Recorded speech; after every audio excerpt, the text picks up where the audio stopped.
अस्सलाम वालेकुम रहमतुल्लाहि व बरकातुहू। आज की इंग्लिश ऑनलाइन क्लास में आपका वेलकम है। आज हम अपना न्यू लेसन कंटिन्यू करेंगे, यानी न्यू लेसन स्टार्ट करेंगे, जो कि हमने लास्ट टाइम लाइव क्लास में थोड़ा सा रीड किया था। चलिए देखते हैं। Lesson number 6, the shooting match.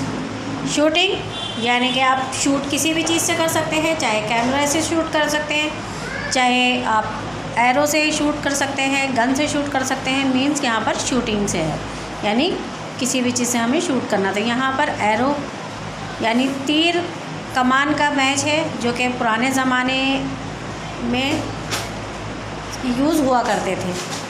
पुराने ज़माने में क्या होता था, जब कोई लड़ाइयाँ होती थी तो उस वक्त या तो तलवारें हुआ करती थी या फिर धनुष होते थे, धनुष बाण यानी कि तीर कमान जिसे कहेंगे हम, भाले वगैरह, ये सारी चीज़ें हुआ करती थी, जिसके ज़रिए लड़ाई होती थी। और लड़ाई भी एक रूल था लड़ाई का शुरू होने का, कि सूरज निकलने के बाद लड़ाई शुरू हो जाया करती थी, और जब सूरज डूब जाता था तो लड़ाई बंद हो जाया करती थी। आजकल की तरह नहीं कि चाहे दिन हो या रात हो, कभी भी कहीं पर भी बम फेंक दिया जाता है या कहीं पर कुछ भी जो है कार्रवाई शुरू हो जाती है। ऐसा कुछ नहीं है आज की तरह। तो ये लेसन जो है छोटा सा एक पार्ट लिया गया है, जो कि आपने सुना होगा हिंदू धर्म की मान्यता में, यानी हिंदू धर्म में जो किताबें हैं, एक है रामायण और एक है महाभारत, और भगवत गीता भी है, वेद भी हैं, पुराण भी हैं। लेकिन ये जो आपका जो चैप्टर लिया गया है वो महाभारत से लिया गया है, जिसमें कौरव और पांडव के युद्ध का जिक्र है, जो कि एक राजगद्दी के लिए दोनों भाइयों में युद्ध हुआ था। पांडु के पुत्र थे और कौरव जो थे वो धृतराष्ट्र के पुत्र थे, यानी धृतराष्ट्र और पांडु जो थे वो दोनों सगे भाई थे। धृतराष्ट्र के 100 बेटे थे और पांडु के 5 बेटे थे जो पांडव कहलाए, और धृतराष्ट्र के 100 बेटे थे जो कौरव कहलाए। तो यहाँ मैंने आपको छोटा सा एक इंट्रो दिया है इसके बारे में। तो अब ये देख लीजिए कि जो दोनों के गुरु थे, यानी कौरव और पांडव के जो गुरु थे, दोनों के एक ही गुरु थे, वो थे द्रोणाचार्य। अब द्रोणाचार्य सभी राजकुमारों को धनुष बाण की विद्या देते थे, यानी कि धनुष बाण चलाना सिखाया करते थे। तो एक बार उन्होंने क्या किया कि एक शूटिंग मैच रखा, और उस मैच में सभी को एक टारगेट दिया था, यानी एक ट्री पर उन्होंने बर्ड को काफ़ी ऊंचाई पर बांध दिया था, और वो ट्री दूर भी काफ़ी था, और उसका टारगेट बताया था उन्होंने कि उसकी आँख पर जो है निशाना लगाना है। तो सभी राजकुमार जो है बारी बारी से ट्राई करते हैं, लेकिन कोई भी निशाना नहीं लगा पाता है। और उसका रीज़न ये था कि उन्होंने किसी ने भी अपने टारगेट को पॉइंट नहीं किया था, यानी अपने टारगेट, अपने जो मकसद को जो उन्होंने ध्यान से, यानी पूरा ध्यान उस पर केंद्रित नहीं किया था, जिसकी वजह से उनका निशाना चूक गया और वो निशाना नहीं लगा पाए। यानी उनको गुरुजी ने मना कर दिया कि तुम निशाना लगा ही नहीं पाओगे। क्यों मना किया था, चलिए थोड़ा सा इसके बारे में आप लेसन में जानते हैं। पार्ट 1 है, जैसे कि आपने देखा होगा अक्सर हमारे स्कूल में भी प्ले वगैरह होते हैं, ड्रामा होते हैं, नाटक होते हैं, जब कोई एनुअल फंक्शन होता है तो उसी तरह से ये प्ले किया गया है कि पार्ट 1 में क्या क्या बोला गया है ये देखेंगे। The Pandava princes are talking among themselves. Pandava यानी कि पांडव, प्रिंसेस राजकुमार, पांडव राजकुमार जो थे, टॉकिंग अमंग देमसेल्फ, अमंग यानी आपस में, देमसेल्फ आपस में, अमंग बीच में, अपने बीच में, यानी आपस में बातें कर रहे थे। अब उनमें सबसे बड़े कौन थे पांडवों में, सबसे बड़े थे युधिष्ठिर। तो युधिष्ठिर कह रहे हैं, यहाँ पर अब नाम लिखा हुआ है तो इसका मतलब ये है कि यहाँ युधिष्ठिर बोल रहे हैं। क्या बोल रहे हैं देखिए, dear brothers we must go to sleep early tomorrow is the archery contest arrange by our teacher Drona, all of us must take part in it. तो वो क्या कह रहे हैं, डियर ब्रदर्स, प्यारे भाइयों, प्रिय भाइयों, we must go to sleep early, हमें जल्दी सो जाना चाहिए। अर्ली का मतलब जल्दी, हमें जल्दी सो जाना चाहिए।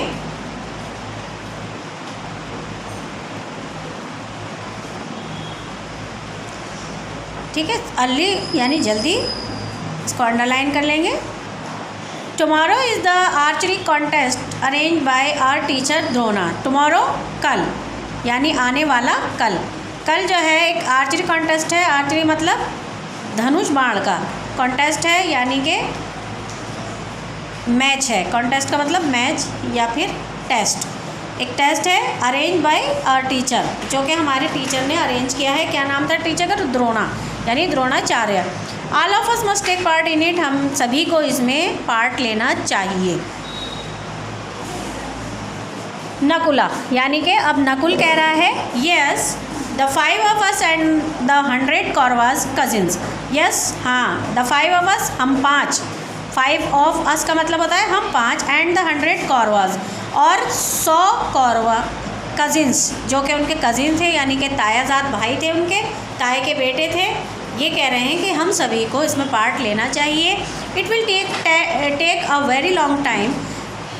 आई नो, अब भीम कह रहे हैं I know that Pandava will win, मैं जानता हूँ कि पांडव ही जीतेंगे। ये अभी पांडवों के बीच में बात चल रही है। सबसे बड़े हैं युधिष्ठिर, उनसे छोटे हैं भीम, भीम से छोटे हैं अर्जुन, अर्जुन से छोटे नकुल, और सबसे छोटे हैं Sahdev.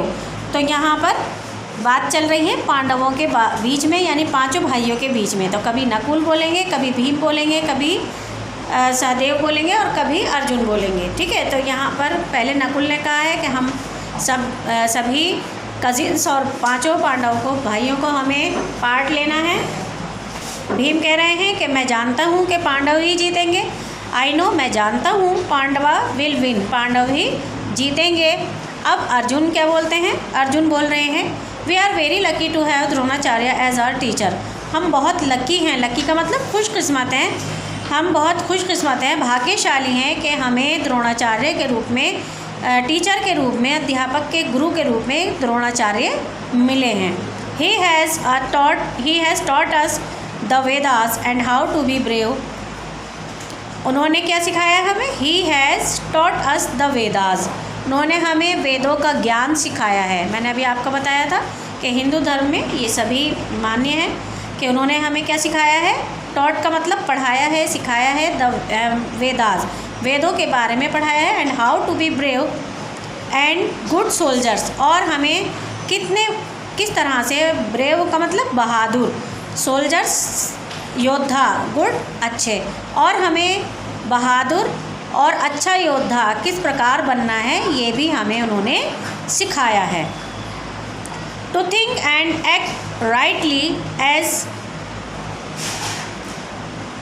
Well as to fight bravely. To think क्या सिखाया है? सोचना सिखाया है, एंड एक्ट राइटली, सही तरीके से एक्ट करना, यानी कि कब किस वक्त हमें एक्ट करना है, काम करना है, as well as to fight bravely, और बहादुरी से लड़ना भी साथ के साथ सिखाया है, as well as to fight bravely, और साथ ही साथ हमें बहादुरी से लड़ना भी सिखाया है। ये पांचों पांडव आपस में बातें कर रहे हैं। ये आपको नज़र आ रहे हैं, 5 हैं, ये पांडवाज हैं जो आपस में बातें कर रहे हैं। नेक्स्ट पेज देखें। सहदेव, अब सहदेव बोल रहे हैं I am thinking that he must have kept the target very difficult and strange. I am thinking, मैं सोच रहा हूँ, थिंकिंग का मतलब सोच रहा हूँ, that he must have kept the target very difficult, वो जो टारगेट रखेंगे उनको टारगेट जो है वो कैसा रखना चाहिए? टारगेट का मतलब लक्ष्य, लक्ष्य जो है वो कैसा रखना चाहिए? वेरी डिफ़िकल्ट, बहुत मुश्किल, एंड स्ट्रेंज, और बहुत ही अद्भुत रखना चाहिए। वो किसे रखना चाहिए टारगेट? वो कह रहे हैं गुरु को, हमारे गुरु को टारगेट ऐसा रखना चाहिए कि बहुत डिफ़िकल्ट भी हो और थोड़ा सा स्ट्रेंज भी हो, अलग भी हो। अब भीम क्या कह रहे हैं? दैट डज़ नॉट मैटर, ये कोई मसला नहीं है। मैटर मतलब मसला या कोई मामला, इसका ये कोई मसला नहीं है। Arjun's arrow will reach it, Arjun का एरो जो है, एरो मतलब तीर, उस तक पहुंच ही जाएगा। यानी ये कोई मसला नहीं है हमारे अर्जुन के लिए, चाहे वो टारगेट कितना भी मुश्किल क्यों ना हो, कितना भी अद्भुत क्यों ना हो, हमारे अर्जुन का जो तीर है वो अपने लक्ष्य तक पहुंच ही जाएगा। क्योंकि अर्जुन जो थे वो धनुर्धर थे, बहुत अच्छे, मतलब तीर चलाने वाले सबसे अच्छे धनुर्धर माने जाते थे। तो इसलिए भीम उनकी तारीफ़ में ये कह रहे हैं। अब अर्जुन क्या कह रहे हैं? Well our teacher insisted that practice and discipline will help us win, let us rest now. Well हाँ, अच्छा, आवर टीचर इंसिस्टेड, हमारे टीचर ने, हमारे गुरु ने इंसिस्टेड सिखाया है, जोर दिया है। किस पर जोर दिया है? दैट की practice and discipline will help us win. Practice यानी कि अभ्यास, मश्क जिसे उर्दू में कहेंगे मश्क, अभ्यास और डिसिप्लिन ये हमें जीतना सिखाता है। किस में हेल्प करेगा? हमारी जीतने में। प्रैक्टिस और डिसिप्लिन हमारी जीतने में हेल्प करेगा, मदद करेगा। लेट अस रेस्ट नाउ, चलो अब हम आराम करते हैं। रेस्ट का मतलब आराम। ये फर्स्ट एक्ट था आपका, कंप्लीट हो गया है। अब सेकंड एक्ट यानी कि पार्ट सेकंड में क्या आया है देखिए, दूसरा सीन लगा हुआ है। क्या? All the princes Kauravas and Pandavas are gathered together. All the princes, सभी राजकुमार, प्रिंसेस मतलब राजकुमार, Kauravas and Pandavas are gathered, gathered का मतलब इकट्ठे हैं, जमा हैं, टुगेदर एक साथ। सभी राजकुमार जो हैं वो एक जगह एक साथ इकट्ठे हैं। अब द्रोणाचार्य, अब गुरु जी बोल रहे हैं Drona, there is the target that small wooden bird with the glass eye on that distance tree, you are to shoot as its eye. There is the target, वो रहा टारगेट। क्या कह रहे हैं? वहाँ है टारगेट, टारगेट का मतलब लक्ष्य, वहाँ है निशाना, लक्ष्य आपका। दैट स्मॉल वुडन बर्ड, वो छोटी सी लकड़ी की चिड़िया, वुडन लकड़ी की, स्मॉल छोटी सी, वो छोटी सी लकड़ी की चिड़िया विद अ ग्लास आई, जिसकी शीशे की आँख है। ऑन दैट डिस्टेंस ट्री, उस दूर वाले, दूर सुदूर पेड़ पर वो बर्ड बंधा हुआ है, वहाँ आपका टारगेट है। डिस्टेंट का मतलब दूर, सुदूर, जो दूरी पर है काफ़ी, उस पेड़ पर वो स्मॉल वुडन बर्ड बंधा हुआ है जिसकी शीशे की आँख है। You are to shoot at its eye, तुम्हें उसकी आँख को शूट करना है यानी निशाना बनाना है, तुम्हें उसकी आँख को शूट करना है यानी निशाना। ठीक है। अब वन कौरवा, अब कौरव तो 100 थे, सबके नाम नहीं लिए जा सकते, तो उनमें से एक कौरव बोलता है, but teacher the target is too small.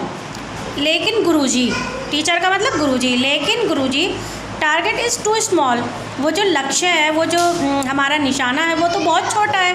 To small का मतलब बहुत छोटा है। अब अनदर प्रिंस, अनदर दूसरा कौरव प्रिंस बोलता है, oh I can hardly see it, no use trying. Oh अरे, आई कैन हार्डली सी, मैं तो बड़ी मुश्किल से ही देख पा रहा हूँ उसकी आँख को, कि उसकी आँख है नहीं, नो यूज़ ट्राइंग, ट्राई करना बेकार है। नो यूज़ का मतलब बेकार, व्यर्थ। ट्राइंग कोशिश करना, कोशिश करना व्यर्थ है, बेकार है, कि मुझे तो उसका टारगेट जो है वो दिखाई भी नहीं दे रहा है, जो आँख है उसका पॉइंट है वो दिख भी नहीं रहा है। तो द्रोणा कह रहे हैं एंग्रीली, गुस्से में, अब बहुत गुस्से में बोल रहे हैं वो, all of you must try, आप सभी को ट्राई करना चाहिए। आई कमांड इट, ये मेरा हुक्म है, ऑर्डर है, ये मेरी आज्ञा है। क्या कह रहे हैं? कमांड का मतलब आज्ञा। आप ऊपर ऐसे वर्ड के मीनिंग लिखते रहा करें ताकि आपको याद रहें। ये मेरी आज्ञा है।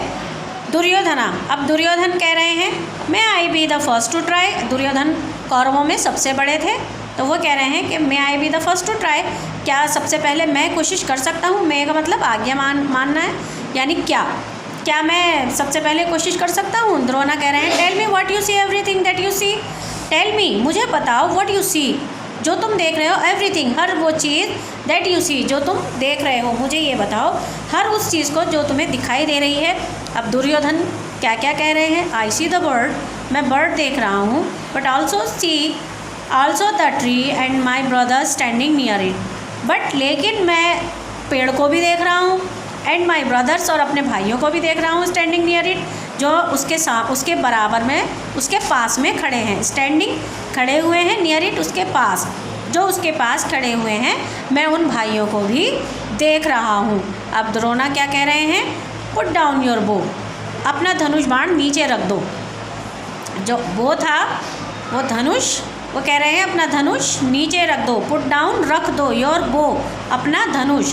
यू कैन नॉट शूट, तुम शूट नहीं कर सकते, तुम निशाना नहीं साध सकते। अब युधिष्ठिर कह रहे हैं, I see the bird and the tree, मुझे क्या क्या दिख रहा है? कि मुझे बर्ड भी दिख रहा है और ट्री भी दिख रहा है। अब द्रोणा कह रहे हैं ले डाउन योर बो। अब वो भी उनसे कह रहे हैं कि तुम भी अपना धनुष बाण रख दो। सबसे पहले दुर्योधन आए जो कि कौरवों में सबसे बड़े थे, फिर पांडव आए जो पांडवों में सबसे बड़े थे, युधिष्ठिर पांडवों में सबसे बड़े थे। तो लेट डाउन योर बो, अपना धनुष बाण रख दो। You also can not shoot, तुम भी शूट नहीं कर सकते तो अपना धनुष बाण नीचे रख दो। One by one the princess came up, एक एक करके सारे प्रिंसेस आए, सारे राजकुमार आए, वन बाय वन एक एक करके। Drona asked them the same question, Drona ने उन सभी से वही क्वेश्चन किया। सेम का मतलब एक ही क्वेश्चन किया, एक ही प्रश्न किया। व्हाट डू यू सी, तुम क्या देख रहे हो, क्या देखते हो, लक्ष्य की तरफ कितना ध्यान केंद्रित है आपका, क्या देख रहे हो। फाइनली ओनली अर्जुन रिमेन्ड, अब लास्ट में, फाइनली लास्ट में, आखिर में अब अर्जुन बचा हुआ था। रिमेन बचा हुआ था। अब द्रोणा कह रहे हैं अर्जुन से, Arjun I have purposely left you to be the last. Purposely मतलब जानबूझकर, यानी कि इस एक मकसद के थ्रू उन्होंने, उनका एक मकसद था जिसके पीछे उन्होंने अर्जुन को लास्ट किया हुआ था। यानी चाहते तो अर्जुन को सबसे पहले भी कह सकते थे, ऑर्डर दे सकते थे कि तुम सबसे पहले शूट करो, लेकिन उनका एक मकसद था इसके पीछे कि अर्जुन को उन्होंने लास्ट में रोका हुआ था। तो अब वो कह रहे हैं कि I have purposely left you to be the last, मैंने एक मकसद के तौर पर तुम्हें लास्ट छोड़ा था। लेफ्ट मतलब रोका था लास्ट में। इफ़ यू फेल, अगर तुम भी फेल होते हो, तुम भी अगर कामयाब नहीं होते हो, then I will also fail as a teacher, तो मैं भी एक टीचर के तौर पर फेल हो जाऊंगा। यानी मैं ये समझूंगा कि मैंने जो सिखाया। तो अब क्या कह रहे हैं, do you see the bird, क्या तुम बर्ड देख रहे हो, and the tree and me, क्या तुम बर्ड देख रहे हो, मुझे भी देख रहे हो, उस पेड़ को भी देख रहे हो। ये गुरु हैं, ये अर्जुन हैं, और इन दोनों की बातचीत अब चल रही है। तो वो क्या कह रहे हैं, क्या तुम बर्ड देख रहे हो, ट्री देख रहे हो, मुझे देख रहे हो। तो अर्जुन क्या कह रहे हैं, नो टीचर, नहीं guruji, I see only the eye of the bird, मैं तो सिर्फ बर्ड की आँख देख रहा हूँ। तो अर्जुन का क्या जवाब था कि मैं ना बर्ड देख रहा हूँ, ना आपको देख रहा हूँ, ना ही मुझे कोई पेड़ नज़र आ रहा है, मुझे तो सिर्फ चिड़िया की आँख नज़र आ रही है। Only the eye of the bird, सिर्फ आँख को देख रहा हूँ। Drona, what colour is the bird, colour, bird का कलर क्या है, उसका रंग क्या है। तो अब अर्जुन क्या कह रहे हैं, आई कैन नॉट टेल, मैं नहीं बता सकता। As I see only its eye, क्योंकि मैं सिर्फ उसकी आँख देख रहा हूँ। यानी अर्जुन का जो ध्यान था वो सिर्फ और सिर्फ अपने लक्ष्य पर था, अपने निशाने पर था। उसके अलावा अर्जुन का ध्यान जो था कहीं पर भी नहीं था। उसके आसपास क्या हो रहा है, रंग कैसा है बर्ड का, उसके पास में कौन खड़ा है, उसे कुछ भी नहीं मालूम था। सिर्फ और सिर्फ वो अपने टारगेट को निशाना किए हुए था। तो अब द्रोणा कह रहे हैं शूट देन, शूट करो फिर। यानी गुरु को पक्का यकीन हो गया था कि अर्जुन जो है वो शूट कर देगा, तो उसको ऑर्डर देते हैं शूट देन, फिर तो शूट करो। अर्जुन शूट्स, अर्जुन शूट करता है, and his arrow goes straight to the bird's eye, और उसका जो तीर था, एरो का मतलब तीर, उसका जो तीर था गोज जाता है स्ट्रेट, एकदम सीधा, टू द बर्ड्स आई, चिड़िया की आँख पर। The bird falls to ground, और चिड़िया जो थी वो नीचे गिर जाती है। ग्राउंड का मतलब ज़मीन पर। चिड़िया जो थी क्या करती है, चिड़िया का क्या होता है, वो नीचे गिर जाती है, क्योंकि अर्जुन का निशाना जो था वो एकदम सीधी उसकी आँख पर लगा था। No man can shoot correctly till he see only the target and nothing else. No man, कोई भी आदमी, कैन शूट करेक्टली, सही तरह से, करेक्टली यानी करेक्टली का मतलब सही तरीके से, कोई भी इंसान सही तरीके से उसे शूट नहीं कर सकता जब तक कि उसका जो ध्यान, टारगेट, वो सिर्फ अपने टारगेट को देख रहा हो और कुछ नहीं। यानी सभी ने चिड़िया को भी देखा, उसके अपने आसपास पेड़ों को देखा, भाइयों को देखा, लेकिन किसी ने अपने टारगेट को पॉइंट नहीं किया, यानी उसकी आँख को नहीं देखा चिड़िया की, जो उन्हें निशाना लगाना था। सिर्फ और सिर्फ अर्जुन ही ऐसा था जिसने ये काम कर दिखाया। तो यहाँ पर ये जो छोटा सा एक्ट था वो ख़त्म हो गया है और आपका लेसन भी कंप्लीट हो गया है। इसको आप अच्छी तरह से रीड कर लेंगे, कम से कम 3 से 4 बार रीड ज़रूर करेंगे, ताकि आपको रीडिंग के लिए बुलाया जाए तो आप इजीली रीडिंग कर सकें। इंशाल्लाह मिलेंगे नेक्स्ट वीडियो में। अल्लाह हाफ़िज़, अस्सलाम वालेकुम।